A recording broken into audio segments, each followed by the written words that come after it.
C'est que chacun de vous sache posséder son corps dans la sainteté et dans l'honnêteté. Lis la partie verset 2, s'il te plaît. Je suis dans la version seconde. Vas-y. Même le premier, c'est beau. Bon, mais le 2. Vous savez en effet quel précepte nous vous avons donné de la part du Seigneur Jésus. Ce que Dieu veut, c'est votre sanctification, c'est que vous vous absteniez de l'impudicité. C'est que chacun de vous sache posséder son corps dans la sainteté et l'honnêteté, sans vous livrer à une convoitise passionnée, comme font les païens qui ne connaissent pas Dieu. Amen. Amen. C'est ça. Voilà la volonté du Seigneur. Il veut que nous discernons ces choses-là. Il veut que nous apprenions à nous sanctifier. Il faut que nous recommencions à prêcher la sanctification. Il faut que nous redénonçons encore le péché au milieu de l'église. Parce que Paul, lorsqu'on lit les Écritures, il n'a cessé de dénoncer le péché. Pas parce qu'il n'avait rien à dire. Parce qu'il avait compris que c'est ce que Dieu veut pour nous. Ce n'est pas d'abord le discernement des esprits.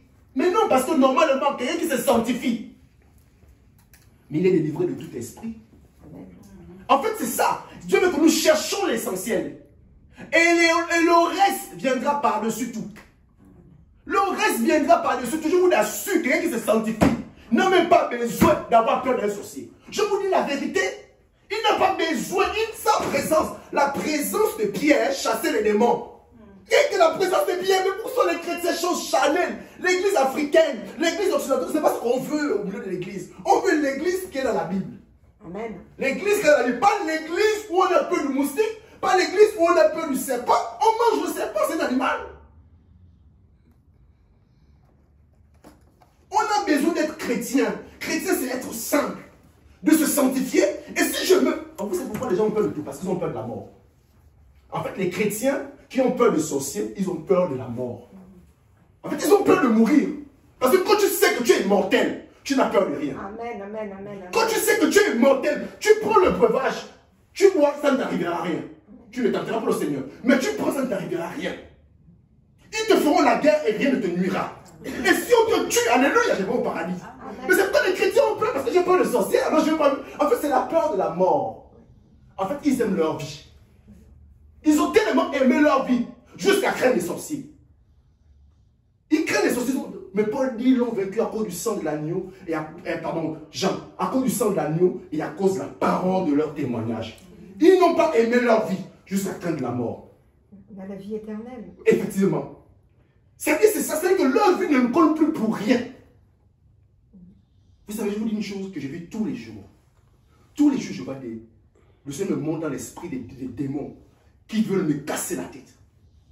Ça, je le vis depuis très longtemps. Parfois, je suis dans le tram, je vous assure, j'ai une présence démoniaque qui me hait et qui a comme une masse. Ils veulent m'exploser la tête. Et je me dis, Satan anime les personnes. Un terroriste est venu me casser la tête. Puis je prêchais, il m'a vu, le voilà. Il dit, mais ça peut arriver, hein. Que j'ai prêché l'évangile, quelqu'un a un marteau. Ah, et puis il me casser la tête. Mais ma tête est quoi par rapport à ce que Jésus a fait pour moi? Ma tête est quoi? Si on veut me la fracasser, qu'est-ce qu'elle est, ma tête? Comme Paul a dit à Gaius, le prophète, a dit dans Acte 11, je pense, que celui qui appartient à cette ceinture, voilà ce qu'on va faire de lui à Jérusalem. On le liera, on va le frapper jusqu'à le tuer. Luc, qui a écrit là, Acte, a dit non. Pierre, s'il te plaît, Paul, ne pars plus. Tu risques d'aller mourir là-bas, les sorciers vont te tuer. Ne va pas dans cette maison, les sorciers vont te tuer. Ne pars pas là-bas, les sorciers vont te tuer. Paul a dit, mais pourquoi vous voulez me faire torturer l'âme comme ça? Laissez-moi aller mourir pour Yeshua. N'ayons plus peur. En fait, on est chrétiens. N'aimons pas nos vies au point d'avoir peur des sorciers, avoir peur de la mort. Vraiment, c'est voici les choses, je vous assure que voici les choses qu'on doit revenir dans l'essentiel. Revenir dans la sanctification. Nous sanctifier. Je vous assure, c'est la clé du succès. C'est la clé du succès. succès. Je vous assure. Et comme le frère l'a dit, quel que soit ce qui adviendra, on bénira le Seigneur. Tant bien que mal. Nous savons du reste que toute chose concourt au bien de ceux qui aiment Elohim, de ceux qui sont appelés selon leur dessein. Car ceux qu'il a connus d'avance, il les a aussi prédestinés à être conformes à Yeshua. Amen. Donc voici, il faut prêcher, voici l'évangile, il faut prêcher l'évangile. Il faut accepter l'évangile. Et il faut se recentrer dans la sanctification. Il faut que nous revenions à discerner ce qui est bon, agréable et parfait pour le Seigneur. Amen. Que le Seigneur nous fortifie. Ce qui est parfait, c'est la vie de prière qui est parfaite. La vie de prière est parfaite. C'est bien pour notre vie, pour notre âme. Comme cette femme veuve qui a commencé, vous vous rappelez dans Matthieu 15, cette femme veuve, Jésus nous donne une parabole pour nous demander de toujours prier et de ne point se lasser. Il parle d'une femme qui était veuve. Vous comprenez dans l'image, la femme veuve, c'est cette femme-là que son mari n'y est plus. Comme l'église qui est seule actuellement. L'église aussi est quelque part veuve. Parce que Yeshua n'est pas avec Yeshua. C'est l'image de l'église. Et cette femme veuve, qu'est-ce qui se passe avec cette femme veuve dans Matthieu 15? Avec le juge unique. C'est qui le juge unique? C'est l'image de Satan. Qui n'aime pas Dieu, qui s'en fout de Dieu et qui déteste les hommes. C'est l'image de Satan, le juge unique. Et la femme veuve, c'est l'image de l'église. Et on nous fait comprendre que cette femme veuve est allée dire au juge, fais-moi justice. Parce que Satan s'oppose à l'église. Par l'époque de ses jours de mort, il s'oppose à l'église. Il ne veut pas que l'église entre dans la gloire. C'est quoi la gloire? C'est la sanctification. C'est quoi la gloire? C'est la vie de prière. Qu'un faux pasteur ne vous dit pas que la gloire, c'est avoir un magasin. Qu'un faux pasteur ne vous dise pas que la gloire, c'est l'avoir du travail. Qu'un faux pasteur ne vous dise pas que la gloire, c'est d'avoir une belle chaussure, une belle femme, un bon mari. C'est faux. La gloire, c'est aimer Jésus de Nazareth. La gloire, c'est haïr le péché. Quand tu hais le péché de tout ton cœur, de toute ton âme et de toutes tes pensées, tu es dans la gloire. Là, c'est la vraie gloire. Parce que le royaume est en toi. Parce que le royaume du Seigneur, c'est la sanctification. Tout est écrit, tout est écrit saint dans son royaume. Amen. Et cette femme, elle a commencé à supplier le Seigneur. Parce que ce qui est parfait, c'est la prière. Et en suppliant, pardon, en criant vers ce juge, en tourmentant, en priant, on dit le juge, c'est quoi? Romains 13 nous dit que les magistrats, les juges, c'est une autorité. Et on sait très bien que nous avons à combattre contre les autorités et les dominations. Donc, Yoshua donne une parabole, mais on comprend bien par les Écritures que le juge ici unique, c'est l'image de Satan, qui représente une autorité, comme dit Ephésiens 6, et Romains 16 nous déclare clairement que les magistrats, les juges sont les autorités. Et elle nous dit que cette femme a commencé à prier. Et pendant qu'elle priait, qu'est-ce qui s'est passé? Le monsieur, Satan, a dit, c'est vrai que je déteste Dieu, et que je m'en fous de tous les hommes. Mais parce que cette femme ne fait que prier, je ne peux pas retenir cette dame-là, je ne peux pas bloquer cette dame-là, je ne peux pas tuer cette dame-là, je ne peux pas freiner cette dame-là, je ne peux pas bloquer son avenir, c'est pas possible. Il a dit non, je ne peux pas, parce que cette dame était une femme de prière. C'était une femme de prière, parce que je vous dis la vérité, les hommes de prière, on ne les résiste pas. Je vous assure. Pourquoi? Parce que la prière du juste a une grande... C'est la prière du juste. Qui est le juste? C'est celui qui se sanctifie. Celui qui a été justifié de ses péchés. Ce n'est pas la prière de tout le monde. Hein? Non. En fait, quand quelqu'un vit dans le péché, il ne prie même pas. Parce que tes prières n'arrivent même pas au ciel. C'est une abomination. Quand je vis dans le péché, quand je prie, mes prières sont une abomination. En fait, c'est comme si je maudissais Dieu même. La seule prière que Dieu attend de quelqu'un qui vit dans le péché, c'est la repentance. Amen. Mais quand je prie, je pense que parfois, vous savez, quand quelqu'un prie dans le péché, il reçoit des exaucements. Il y a deux personnes qui peuvent donner. Le Seigneur, deux personnes peuvent te donner, peut t'exaucer. Le Seigneur peut t'exaucer même quand tu es païen.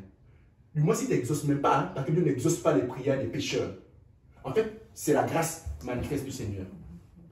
C'est Satan parfois qui exauce. Pourquoi? Pour te séduire dans le péché. Il te donne comme il a voulu donner à Jésus. Eh bien, tu vois, c'est bien. Il continue sur la pornographie. Aller avec son petit copain. À chanter les chansons du monde. Ok? Et puis il demande à Dieu. Ça, le travail. Il te donne mieux que le travail. Pour te séduire. Et tu vas dire Amen Dieu. En fait, tu as dit Amen Satan. C'est ça qui se passe. Et en fait, tu ne sais pas, le Dieu là s'est transformé, c'est devenu Satan. Et du coup, tu te séduis dans le péché. Tu te séduis dans l'erreur. C'est pourquoi la prière du juste, c'est la prière de celui qui est juste. En fait, autrement dit, celui que le Seigneur a justifié de ses péchés. Donc, en fait, c'est la sanctification qui donne l'onction à la prière. C'est ça. C'est pourquoi quand tu t'es sanctifié, tu as besoin de beaucoup. En fait, c'est pourquoi Jésus ne multiplie pas les paroles. Un chrétien, sa vie est dans le repos. Il n'a pas besoin de faire des veillées parce qu'il va chasser un démon. Non. En fait, non. Je vous dis non. Attends, vous avez vu Jésus? Comment Jésus priait? Satan va au nom de Jésus. Regarde-moi pas la prière. Mais les chrétiens du temps de la fin sont devenus charnels. Ils ont pris ce qui se passe dans le monde, ils ont mis dans l'église et ils ont pensé que c'est à force de beaucoup de prières, c'est à force de beaucoup de jeûnes, c'est à force de beaucoup de choses. Non, c'est faux. C'est à force d'être saint Paul, c'est à force de la sanctification. C'est Jésus en nous qui apporte ces choses-là. Pierre a dit, lorsqu'il a délivré ce monsieur au portique de la porte de Jérusalem, ce n'est pas ma piété qui a fait que cet homme s'élève. Ce n'est pas parce que j'ai beaucoup prié. Ce n'est pas parce que j'ai beaucoup gêné. Non. C'est au nom de Jésus de Nazareth. Vous voyez. Quand tu as Jésus de Nazareth, tu n'as pas... Regardez un peu comment les chrétiens prient. En fait, on sent qu'il n'y a plus d'assurance. Il n'y a pas la paix. On ne vit pas dans la paix et le repos. On est troublé. On a peur de tout. On tremble de tout. On tremble de tout. Même les missionnaires ne vont plus en mission loin parce qu'ils ont peur de faire des accidents. Ils se disent non, entre Yaoundé et Douala, le chemin est trop mortel. Pardon, je ne vais pas en mission. Ils ont peur de leur vie. Je vous dis la vérité. C'est des choses que lorsqu'on part souvent en mission, ça nous traverse l'esprit. Et on voit bien les conflits et les combats qui sont attachés à la peine de la mission. Donc c'est la sanctification qui a l'efficacité. C'est le juste. Qui est juste? C'est celui que le Seigneur a justifié. Et cette dame-là, le juge inique a dit, je vais libérer sa grâce. Comme Daniel qui priait. Et il n'a pas pu supporter. Parce que quand tu es un homme de prière, une femme de prière, en fait, comment tu te sanctifies? Parce que je vous dis une chose, prier, ce n'est pas réciter beaucoup de paroles. La prière commence dans l'âme et dans l'esprit et dans la vie. Parce que ta vie devient... Parce que la prière, c'est quoi? En fait, quel est le symbole de la prière dans la Bible? C'est l'encens. N'est-ce pas? C'est l'encens. L'image de la prière, c'est l'encens. Or, la Bible nous dit que notre vie devient un encens. En fait, notre vie devient un sujet de prière. C'est-à-dire que tu marches comme ça. Je vous dis, tu marches. Tu te dis, c'est pourquoi c'est le repos qu'on sait Jésus. Tu marches. Ta vie est en train de prier. Une agréable odeur à Jésus. Parce que ta vie est agréable, Seigneur. Ta vie est agréable, Seigneur. En fait, ta vie soupire après le Seigneur. Tout en toi parle de Jésus de Nazareth. C'est ça être un homme de prière. D'abord, vivre la sanctification. C'est pourquoi les démons ne résistent pas aux personnes qui vivent la sanctification. C'est pas possible. Donc, discernons ce qui est important. C'est la sanctification sans laquelle nul ne verra le Seigneur. C'est la sanctification. Amen. Voilà ce que j'avais à partager. Que le Seigneur soit béni. Que le Seigneur soit béni. Que le Seigneur soit béni. La ceinture de Paul, c'est dans 21, 11. Acte 21, 11. Merci. Tu avais dit 11. Merci. Je voudrais donner un petit témoignage. Donc, le 10 décembre, j'ai perdu ma grande sœur au Cameroun. Et pendant qu'elle était malade, donc on m'a appelé que voilà, qu'elle était malade et tout. Et on l'a amenée à l'hôpital. Bon, pendant qu'on la soignait, on disait que c'était la fièvre typhoïde. Et elle prenait des soins, mais ça n'allait pas. Ça n'allait vraiment pas. Et on a demandé de changer l'hôpital. Quand on a changé l'hôpital, on découvre qu'elle a le diabète. Un diabète qui est apparemment un diabète avancé. Et il fallait qu'on rechange encore l'hôpital pour essayer de baisser la glycémie en fait. Donc on est arrivé à cet hôpital-là. Ils ont trouvé le même résultat. Et au moment qu'on a essayé de baisser la glycémie, le matin ça a baissé et l'après-midi ça s'est remonté. Et directement elle est tombée dans un coma diabétique. Bon, nous on était ici, on était en prière, on avait espoir. Quand elle est même partie à l'hôpital, c'est moi qui ai essayé de la rassurer pour lui dire que non, ça va aller. Elle voulait me parler un peu les sorciers et tout. Je lui dis que non. Les sorciers ne peuvent rien faire à un enfant de Dieu. Donc vas-y, ça va aller, tout et tout. Bon, après, on nous a appelé que non, ça s'est aggravé, il faut l'amener en réanimation. Et c'est en réanimation qu'elle est morte. Donc on nous a appelé pour nous annoncer la nouvelle. Ça n'a pas été facile pour moi en fait, parce que ça fait presque à l'espace de deux ans que je perds en fait les personnes proches, rapprochées. Et ça, c'était ma grande sœur. On avait l'écart de 2 ans en fait. Et j'ai eu comme un film d'une vie qui passait dans ma tête. Donc j'ai revu comment est-ce qu'on a grandi ensemble. Je revoyais tout ça et tout et tout. Et ça m'a affecté en fait. Donc j'avais une très trop grosse douleur à l'intérieur de moi, que je me levais la nuit quand je commençais à prier. Je sentais c'est comme une grosse blessure. Même les paroles pour la prière, ça ne sortait pas. Mais je pleurais devant le Seigneur en fait.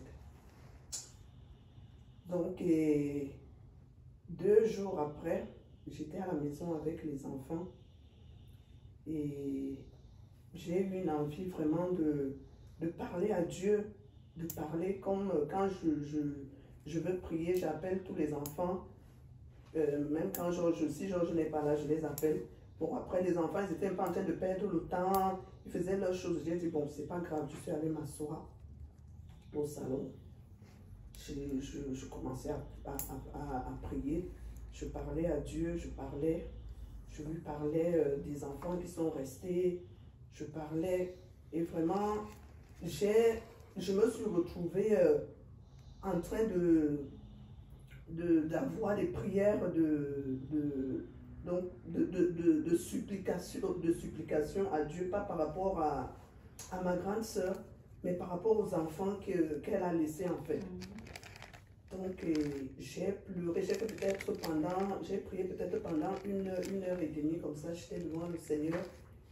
Et après je suis allée m'allonger, j'ai dormi et dans la nuit je fais une vision. Je vois la femme de mon père Et l'une de mes tantes, qui après, quand elles ont appris que ma grande soeur est décédée, ça fait 1 an et demi que mon papa est parti. On n'a pas de nouvelles, donc ça a été une division en fait dans la famille. Et du coup, comme ça, là, elles ont appris que ma grande soeur est décédée. Elles ont pris la voiture à deux, les 2 femmes. Elles se sont rendues là où ma maman est pour aller se rassurer si c'était vraiment ça. Donc la nuit, je fais cette vision, je les vois, elles sont en réunion. Et moi, j'étais là-bas au Cameroun et c'est comme si je ne voulais pas leur dire bonjour en fait. Je suis rentrée dans la salle là où elles étaient en train de faire leur réunion. J'ai dit bonjour, après je suis rentrée dans une chambre. Mais dans l'esprit, je savais qu'elles étaient en train de faire une réunion. C'est donc comme ça que je me réveille, je partage la vision aux frères. Je lui dis que bon, voilà ce que je viens de voir en vision et tout et tout. Et après, je dis bon, on va prier. Quand on a commencé à adorer le Seigneur, le frère et moi, on a commencé à prier. Et vraiment, l'Esprit de Dieu nous a... Non, mais avant, si, donc, sans te couper la parole, donc après, tu l'as vu quand même, il y avait le téléphone de ta maman et la femme de ton père, la deuxième femme de son père, elle a apparu sur ce téléphone-là. Voilà. Elle avait oui, bon, elle a apparu sur le téléphone de sa maman. Elle dit, mais qu'est-ce qu'elle fait dans le téléphone De sa maman? Oui, voilà. Donc, le téléphone, l'écrit ou son visage sur le téléphone? son visage, non, oui. Visage, donc, il l'avait, oui.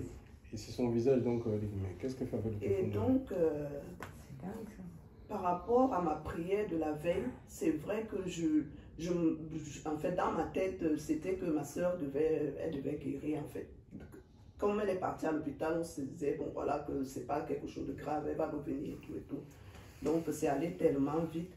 Et donc, là, on commence à adorer le Seigneur, on commence à prier. L'Esprit de Dieu nous révèle donc. Et l'Esprit de Dieu nous dit que, donc, les 2 femmes, elles sont venues en fait parce que elles ont décidé que ma grande sœur, donc elle devait passer toute sa vie à être malade. Et que c'est moi et mon mari qui devons dépenser. Donc on devait passer, parce qu'on sait l'amour que j'ai pour la famille. Donc on devait continuer à s'occuper, on ne devait plus rien faire en fait. Donc on devait travailler seulement pour s'occuper. Et donc elles sont venues pour se rassurer parce que leur plan c'était qu'elle ne meure pas, mais qu'elle reste avec la maladie pour... c'est là où on a été comme en fait éclairés en fait. Ce sont des choses qui se passent souvent dans les familles. Le Seigneur nous rassure, nous disait que non, les enfants, que c'est sa volonté en fait, que c'est le Seigneur qui a pris ma soeur, parce que les gens pensent que la mort en fait, que le diable peut tuer, que c'est lui qui a le dernier mot sur les personnes, que c'est Dieu qui nous a créés, que aucun homme ne peut avoir le dernier mot sur la vie quoi. Donc c'est le Seigneur qui a repris ma soeur et il nous a dit, oui, il nous a libérés, il nous a dit pourquoi est-ce que il a pris ma grande soeur. Donc et vraiment ça m'a soulagé quelque part. Ça m'a encore rassuré parce que moi en fait depuis que je vis ces épreuves, c'est vrai que les gens qui ne sont pas dans le Seigneur, qui ne connaissent pas Dieu, il y a certaines personnes où il y a un karma dans la famille, tu pries beaucoup, pourquoi est-ce que Dieu ne pouvait pas guérir ta grande sœur, pourquoi, donc il y a plein de choses qui se passent, qui se disent, qui se passent quoi, mais ça m'a rassuré encore, ça m'a rassuré que le Seigneur est avec nous en fait. Amen. Donc que dans chaque situation, il faut rendre grâce à Dieu. Parce que rien ne peut nous arriver sans que le Seigneur nous avertisse. Et même Dieu ne peut pas nous éprouver au-delà de nos forces. Donc c'est à partir de là que j'ai été comme apaisée.